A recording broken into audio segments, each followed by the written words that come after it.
ইরানিদের সাহসের লেভেল দেখে, স্তর দেখে হতভম্ব বিশ্ব। শুধু ইরানি সেনাবাহিনী নয়, শুধু দেশের জনগণ নয়। আমেরিকা তো চেয়েছিল যে একটি হুমকি দামকি দিয়ে একেবারে শেষ করে দেবে, কিন্তু কাজ হলো না। যে শেষ করে ফেলবো, ইরানের সর্বোচ্চ নেতাকে শেষ করে দিলেই মনে হয় নেতৃত্বর জায়গা শূন্য হয়ে যাবে। যে কাজটা আজকে ঘটিয়েছে, অবাক করার মতো একটি কাজ ঘটিয়েছে। ইরানের ভিতরে 12 বছরের ছোট ছোট ছেলেরা, ছোট ছোট বাচ্চারা, ছোট ছোট ছেলেরা, তারা যুদ্ধের জন্য স্বেচ্ছায় তারা নাম লেখাচ্ছে। এটাকে একটু চিন্তা করা যায়, ভাবা যায়। মাত্র 12 বছর বয়সের ছোট্ট ছোট্ট বাচ্চারা তারা যুদ্ধে অংশগ্রহণ করার জন্য স্বেচ্ছায় নিজের থেকেই তাদের নাম লেখাচ্ছে। এটা একটু চিন্তা করেন যে একটি বাচ্চা, তার বয়স হলো মাত্র 12 বছর।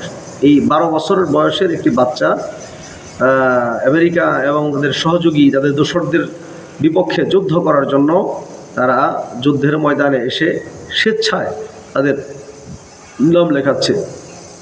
বিষয়টা একটু চিন্তা করেন।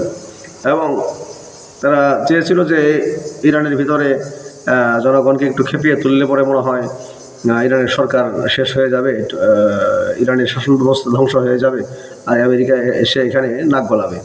কিন্তু না, একেবারে হিতে বিপরীত। ইরানের সার্বভৌমত্ব রক্ষার স্বার্থে ইরানি জনগণ, তারা এখানে কোনো ছাড় চলে না তাদের কাছে। অর্থাৎ ইরান যে বর্তমানে কোন লেভেলে চলে গেছে, কোন স্তরে চলে গেছে, এটা আমেরিকা এবং তাদের দোসররা তারা চিন্তা করতে পারেনি। এবং ইরানের জনগণ, তারা একেবারে সর্বস্তরের জনগণ, তারা এক সাথে তারা মাঠে নেমে এসেছে এবং একের পর এক মুসলমানদের ইরানের সুসংবাদ আসতেছে। এখন প্রথম দিক দিয়ে যদিও একটু ইরান পিছিয়ে ছিল, কিন্তু মধ্যপ্রাচ্যের ঘাঁটিগুলো একেবারে ধ্বংস করে দিয়েছে। এবং এমন এমন মেশিনারিজ তারা মাঠে নামাচ্ছে এবং নতুন নতুন চমক তারা দেখাচ্ছে। এগুলো দেখে তারা আপনার আমেরিকা, একেবারে ডোনাল্ড ট্রাম্প এবং তার বালক পুত্র একেবারে হতভম্ব হয়ে গেছে। এবং আমি আশ্চর্য হয়েছি, অবাক হয়ে গেছি যে ছোট্ট মাত্র 12 বছর বয়সের ছেলেরা তারা এসে আপনার যুদ্ধের ময়দানে যুদ্ধ করার জন্য স্বেচ্ছায় তারা নাম লিখতেছে। আশ্চর্যের বিষয়। আল্লাহ রাব্বুল আলামিন এদেরকে কবুল করুক।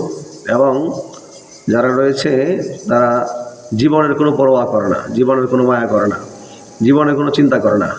যে জাতি শাহাদাতের তামান্না নিয়ে, শহীদি তামান্না নিয়ে তারা যুদ্ধ করে, তাদের কখনো পরাজয় হয় না। ইনশাআল্লাহ আল্লাহ রাব্বুল আলামিন ইরানকে বিজয় দান করবেন।